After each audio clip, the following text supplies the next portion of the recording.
Thank you very much for having me. Sorry I can't be there with you in person. I'm here from a very cold early morning in Amsterdam.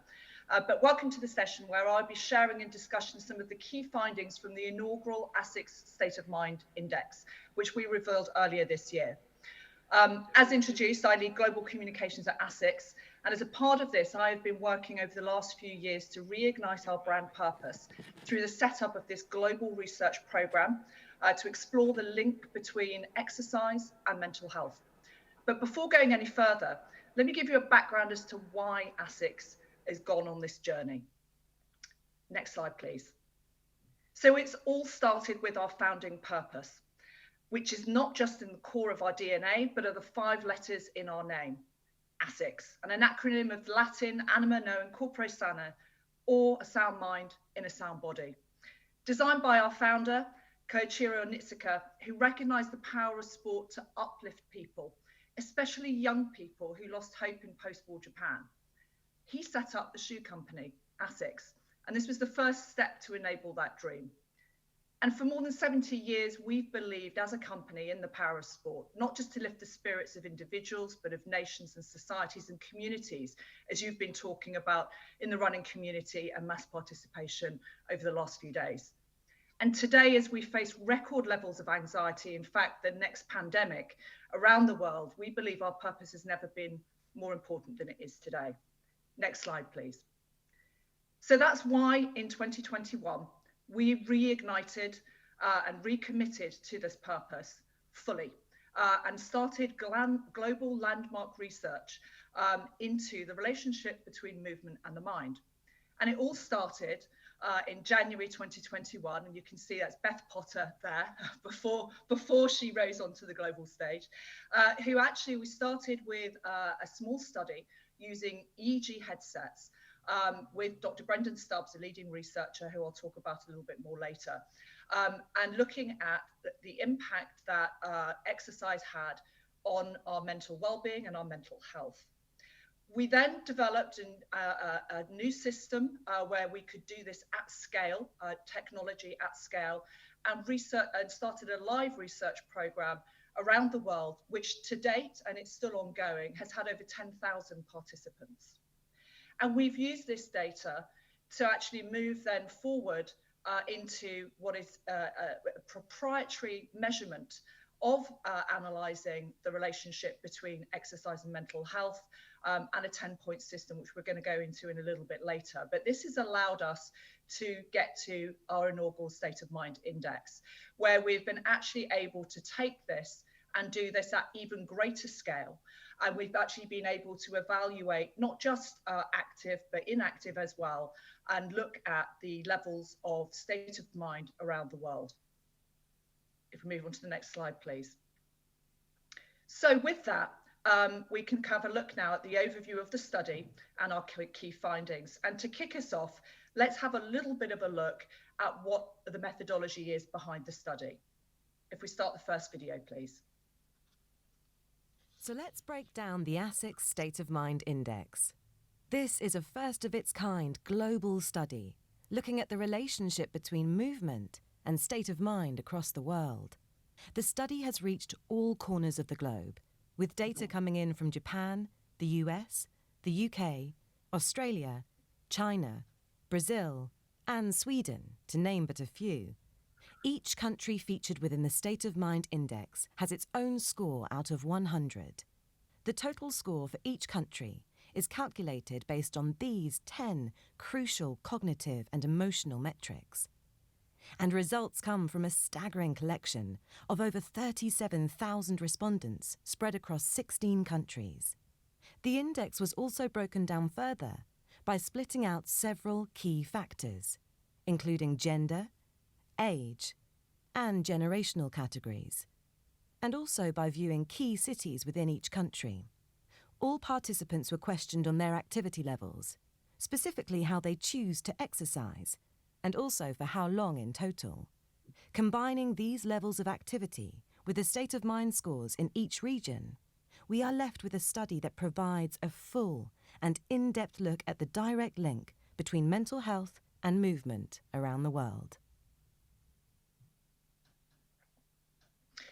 Great, so a pretty robust study. And now we know what it is. I'm going to take you through the 3 key global trends that have emerged from this study. And we're going to start with the most important of these, which is a look at the positive link between exercise and mental health. If we could start the next video, please. We learned a lot from this study, but without a doubt, the big find was proof that there is a direct, positive link between movement and mental health. The study found that the more individuals move, the higher their state of mind score is likely to be. In particular, participants that we consider active individuals, namely those that move for more than 150 minutes a week, have an average state of mind score of 68 out of 100. Compare that with 56 out of 100 for inactive individuals who average less than 30 minutes a week. This insight is a constant across every single tested country in the study, with countries such as Brazil, Thailand, and the US seeing differences of over 14 points. There is so much these results show us, but the key finding is that the world is united by the uplifting power of movement on the mind. So irrefutable. Clearly, exercise helps our mental well-being. And what's really interesting here is to see how consistent this is across every country in the index, across different cultures and everywhere around the world. Now, I think what's also really important here is we've seen that we go from inactive, fairly active to active, and that line, regardless of whether they're at the bottom of the table, and you can see there's some big differences in the geographies between, say, Japan at the bottom and at the very top China, there is a big points difference, but that curve remains consistent across every single country. So with that, let's have a look now at the second key finding, which looks at the generation gap that has emerged. Next video, please. The study shows that when it comes to movement and mental health, a marked difference between generations has become apparent, but perhaps not how you might expect. Older generation participants, specifically aged 57 and up, are actually moving nearly an hour more each week than their Gen Z counterparts. This was found to have a huge impact on each group's collective state of mind, with 54% of the global older generation being active and therefore feeling an uplifting impact, boasting an average state of mind score of 67 out of 100.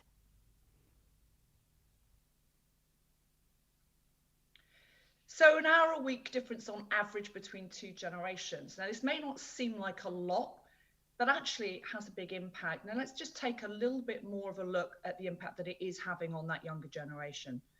Play the next video, please. For Gen Z, the difference in movement time is instantly noticeable through the state of mind score. Only 45% of the global Gen Z population are currently active, with their state of mind score dropping drastically to 59 out of 100. The impact of this generation gap is a global trend, with Gen Z found to have a lower average state of mind score than older generations in all countries tested. In short, the study has shown that the older generations are feeling the benefits of movement, whilst more needs to be done to encourage the younger generations to get active. So again, whilst a reminder that these gaps might appear small, I just want to remind everyone we're actually looking at the global averages here, and that these results are and have been shown by Dr. Brensard to be statistically significant. And so what we're seeing here is a really worrying trend that's emerging with this younger category. And actually, I could add to this, which is another level of insight that we have, that is particularly prevalent within young women as well. And again, to put this in context, while we're seeing global averages here, Japan, which is the lowest on our country scale, as little as 28% of the younger population are actually active, which is a really, really low number. So again, I just want to point out that today, for the purposes of the audience, I'm looking at global data, but they're averages. So we are seeing much bigger disparities when we actually look into the specific countries. With that, we'll move on to our third and final key global finding, because there is some good news. And what I want to show here is how much exercise is actually needed to see this impact. So let's take a look at this.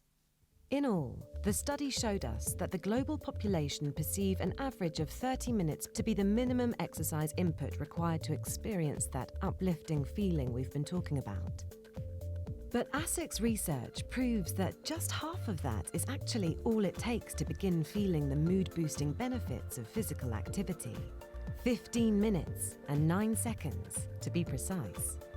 This groundbreaking finding goes to show that even a small amount of movement can make a big impact on mental health and well-being.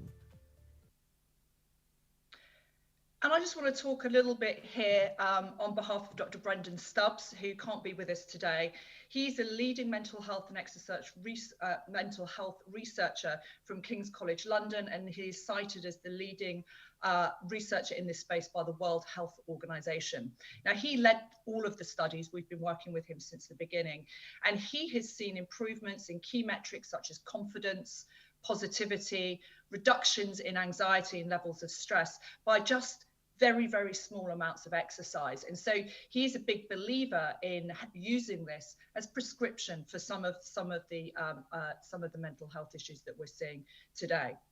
In addition, he believes that these results, while worrying for young people, are incredibly positive, and positive for all generations, because it actually shows that being active improves mental health, and that it can only take as little as 15 minutes and 9 seconds to start to feel the benefits of that. So whilst we focused on the 3 top trends today, there is a lot more data in the study. If we go to the next slide, please. So you can see here we have gender, where I discussed earlier, actually, we saw that worryingly younger women, we are actually seeing overall I would say an exercise gap. And this isn't, I think it's important here as well to point out, we're not just talking about getting people active. We're seeing that people have reduced activity levels. So that's really, and I think that's really important, particularly for us as a sports brand and for everyone here in the industry. It's not just about getting inactive active, it's about the fact that a lot of people have become less active, and that is actually a trend we found, particularly between gender. The activities themselves have different levels of impact, and we're also seeing geographically, as you've seen from just the disparity in the tables that I showed earlier, the differences between location, geographies, and that's not just between countries, but we're seeing big differences between areas within countries, urban, suburban, and also just looking at different cities. And we have that level of data within this study. So again, this is an inaugural study. It's the first time we've done it. And as any index, it will grow and it will evolve over the years as we get more and more data to work with. So if we move to the next slide, please. I think what's really important, and I want to highlight today, is that this is not a short-term project. You can see we've started this already in January 2021. It will be 2 years in 23 that we started this journey. And we're committed, and we're going to continue this for the longer term. And we're taking action against it. And I think this is really, really important. So we're using these insights to tackle some of the findings and the issues that we're seeing and bringing those into our activities. So this is just a snapshot of some of those that I'm showing here today. But we have our existing program, for example, the World Championships in Oregon, we're a major sponsor, where we did the first mass participation event with World Athletics, where we saw kids and people of all age groups come and actually run on the marathon course as part of the World Championships, which was a fantastic day and fantastic energy, and really brought something into that community and made it accessible to everybody. We brought it to the Paris Open, where we engaged people in hitting the balls to reduce their stress and anxiety levels. So we ignited around that. We've created new activities and programs. So we had a 1509 challenge clearly taken from our research, just to encourage people to get up and get out there. And we did that in aid of mental health charities around the world to just raise awareness of the importance of exercise and activity on mental health and well-being. And most importantly, we've brought this into our own organisation, and it's a programme that we have developed to help people get active in the workplace.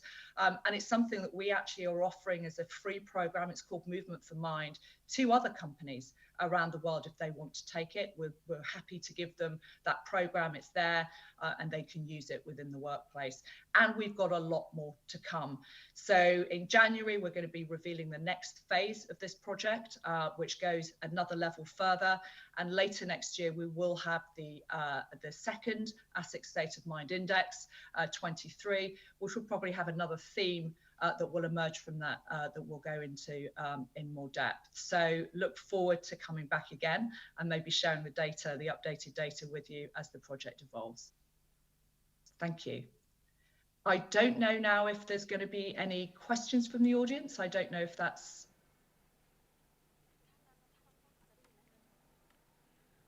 Thank you very much to the Fiona Berwick. Thank you very much.